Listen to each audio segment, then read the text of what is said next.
পুরস্কার পেয়েছিল মহিলাদের দ্বারা পরিচালিত পঞ্চায়েতগুলো। সেখানে সততা, স্বচ্ছতা, দায়বদ্ধতা প্রমাণ হয়েছিল। আজকে দিনে দাঁড়িয়ে আমার নড়িয়া মুসলিম নদিয়া জেলার অভ্যন্তরে প্রায় 15টার মতো ধর্ষণের ঘটনা ঘটেছে। কেন ঘটেছে?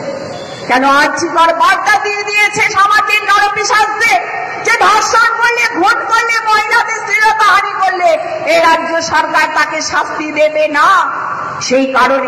সেই কারণে আজকে স্বামীর সামনে স্ত্রীকে বেঁধে, সে স্বামীকে বেঁধে স্ত্রীকে 8 জন মিলে ধর্ষণ করে কল্যাণী রেলওয়ের নিচে। ফলে এই ঘটনা নদিয়া জেলার অভ্যন্তরে ঘটছে, সারা রাজ্য জুড়ে ঘটছে।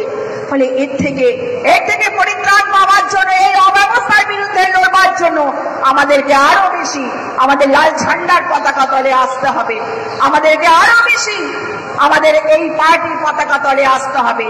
যখন কিনা এইরকম একটা অবস্থায় চলছে, একটা ভাষিয়ে দেওয়া হচ্ছে, তৃণমূলের সংস্কৃতি চলছে না, তাহলে বিকল্প বিজেপি। আমরা ভাবছি যে মানুষকে এরকম একটা বোঝানোর চেষ্টা চলছে, তাই রিফ্লেকশন ভোটে অনেক ক্ষেত্রে ঘটে গেছে। আমাদের অহংকার করবার কথা। যখন কিনা 2024-এর লোকসভা নির্বাচনে প্রাক্কালে দাঁড়িয়ে নির্বাচনী বন্ড, যে নির্বাচনী বন্ড 2018 সালে চালু হয়েছিল, এই নির্বাচনী বন্ডকে আমাদের পার্টি বলেছিল এটা একটা দুর্নীতির একটা আতুর ঘর। নির্বাচনী বন্ডটাকে চ্যালেঞ্জ করেছিল আমার পার্টির কেন্দ্রীয় কমিটির আমাদের সীতারাম ইয়েচুরি, আমাদের পার্টির সম্পাদক চ্যালেঞ্জ করেছিল, সুপ্রিম কোর্টে গিয়েছিল।